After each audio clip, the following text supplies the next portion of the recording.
The October 7th massacre could have been a greater tragedy, if not for the men as well as the women who put their lives on the line. One of them is Moran, a mother of two, from the small town of Ofakim, 15 miles from the Gaza Strip. On Saturday morning, we were awakened by a missile alert. We understood that this is a serious situation. In my district, people are getting hurt. A mother and her son were killed. I turned on the police radio and heard things I hadn't heard in over 20 years.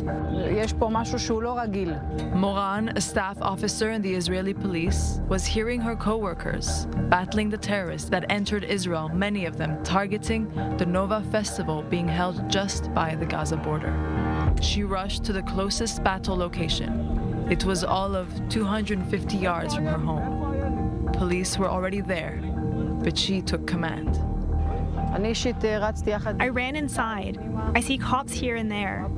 What we know at this point is that we were dealing with 4 terrorists. Later, we caught 5. They barricaded themselves into a house with hostages. This house of another hero, Rachel and her husband David, were held hostage for 20 hours. While the police and the terrorists were battling outside, Rachel kept feeding the terrorists cookies and drinks, trying to steal time until the police could burst in. Under fire, Moran tried to find shelter while moving forward to the battle area. We were under heavy fire. They were shooting at us from the direction of the house. A hand grenade is thrown at us, but thank God it didn't explode. We hid behind the garbage, which gave us some kind of a shelter. And we start shooting at them. 2 policemen were wounded, and we extracted them under fire. We understood that we needed to call the special units.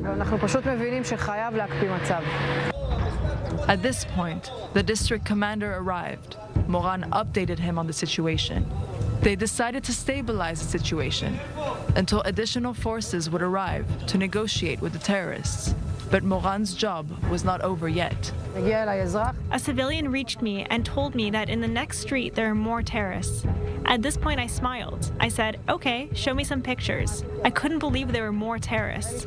Another family's house is taken by terrorists. Luckily, the terrorists were on the balcony.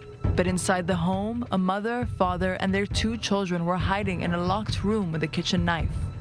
The district commander ordered Moran to go over there and take charge. From what we know, there are 3 terrorists at the balcony of a second house. We hid here, and slowly we made our way, looking for the right house. My co-worker, Ro'i, signaled me. As you can see, the fence is high, and we had to think how to enter. We also don't know exactly where they are.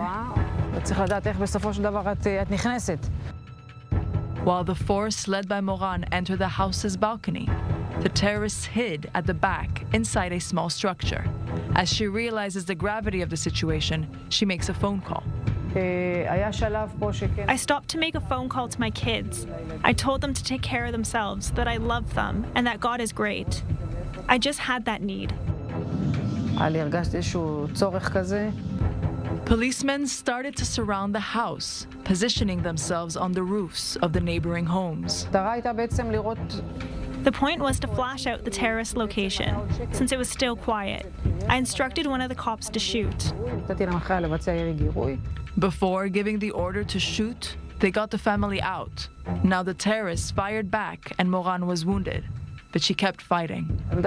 My position was always here. I stood here with other officers. We were aiming our guns at the back room. After a long battle, an officer climbed the roof. Where was he located? He climbed here, and he was able to talk in Arabic with the last terrorist that was still alive. He finally surrendered. Like Moran, many other women showed their bravery on October 7th. Inbal Lieberman saved her entire village, Nir Am, when she understood the situation early on and gave as many guns as possible to the members of the kibbutz. Or Ben Yehuda, an officer in the IDF, gunned down 15 terrorists protecting and saving the people of Kibbutz Yated. But all of them prefer not to think of themselves as heroes. I find it hard to take the credit. There are other cops, heroes, who left their homes and came to fight with no fear. I don't like the term hero. I find it awkward, the media and all that. But the reason I agreed to give an interview is to convey the next message. The Israeli police were at the front line. Policemen who came from their homes, who gave their lives, were killed or wounded. If it weren't for the police, we would have the same massacre we saw in the villages closer to the border. We have a strong police that is constantly under scrutiny. Ariela, the owner of the house, asks not to be on camera, but she stops us to talk with Moran, sharing the memories of that day. She tells Moran her older child lives in the room at the back of the house. Later, he found a note in Arabic saying 9:45 and the address of a synagogue close by. Moran and her team saved many other Israelis since the terrorist plan was to shoot up the neighborhood synagogue that was packed with people praying, since it was the Sabbath and a holiday as well. They may not like to be called heroes, but Moran, Imbal, Or, and even Rachel are only few of the women who gave their all to save as many people as possible.